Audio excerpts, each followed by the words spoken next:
ক্রিকেটের crown Jewel Bharat Pakistan match. এই match আয়োজন করতে আইসিসি মরিয়া হয়ে ওঠার পেছনে বড় কারণ ইতিমধ্যেই স্পষ্ট। বিশ্বকাপে ভারত পাকিস্তান ম্যাচ ঘিরে কলম্বো ও দক্ষিণ এশিয়া জুড়ে দেখা গেছে তীব্র উন্মাদনা। কলম্বোয় দুই চিরপ্রতিদ্বন্দ্বীর ম্যাচের ৩৫,০০০ টিকিট মুহূর্তেই সোল্ড আউট হয়ে যাওয়ায় কালোবাজারে টিকিটের দাম এতটাই বেড়েছে যা শুনলে আটকে না উঠে উপায় নেই। ক্রিকেটের সবচেয়ে কাঙ্ক্ষিত লড়াই দেখতে আসল দামের ৪ গুণ বেশি দামের টিকিট কিনছে ভক্ত সমর্থকরা। শুধু কি টিকিট, এই ম্যাচের আবহ এতটাই বেশি যার ফলে কলম্বোমুখী মানুষের আগমনে হোটেল ও বিমানের ভাড়াও হুহু করে বেড়ে গেছে। দুই বেলা খাবি ফ্যান্টাস্টিক নিমক হালাল সল্টেড বিস্কুট। কলম্বোয় হোটেল রুমের ভাড়া অন্য সময়ের চেয়ে ৩ গুণেরও বেশি বেড়েছে।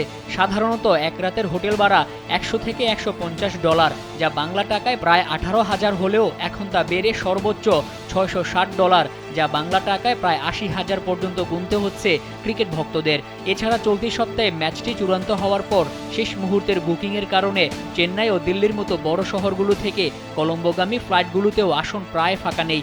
চেন্নাই থেকে কলম্বোর দূরত্ব মাত্র 1.5 ঘন্টার হলেও ফ্লাইটের ভাড়া বেড়েছে 3 গুণের বেশি। রাজনৈতিক কারণ এবার এই ম্যাচ নিয়ে সবার আগ্রহে নতুন মাত্রা যোগ করেছে।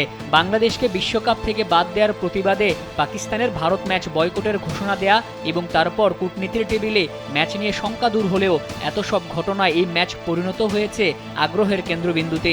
ধারণা করা হচ্ছে রবিবারের ম্যাচটি টিভিতে দর্শকের সব রেকর্ড ভেঙে দিতে পারে। এমনিতেও প্রচলিত ভারত পাকিস্তানের ম্যাচ 100 কোটির বেশি মানুষ দেখে, যদিও আইসিসির যাচাই করা পরিসংখ্যান অনুযায়ী এখন পর্যন্ত সবচেয়ে বেশি দর্শকের দেখা ম্যাচটি 2011 বিশ্বকাপের ফাইনাল। ভারত ও শ্রীলঙ্কার মধ্যে সেই ম্যাচে ইউনিক দর্শক সংখ্যা ছিল 55,80,00,000।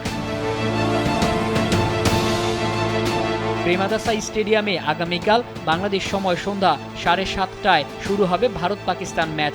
এ গ্রুপে দুই দলই 2টি করে ম্যাচ জিতেছে। আগামীকালের ম্যাচে জয়ী দল উঠবে সুপার 8-এ। মাঠের বাইরের ভক্তদের উন্মাদনার পর এখন অপেক্ষা মাঠের উত্তেজনার। মোহাম্মদ মাসুম, কালবেলা।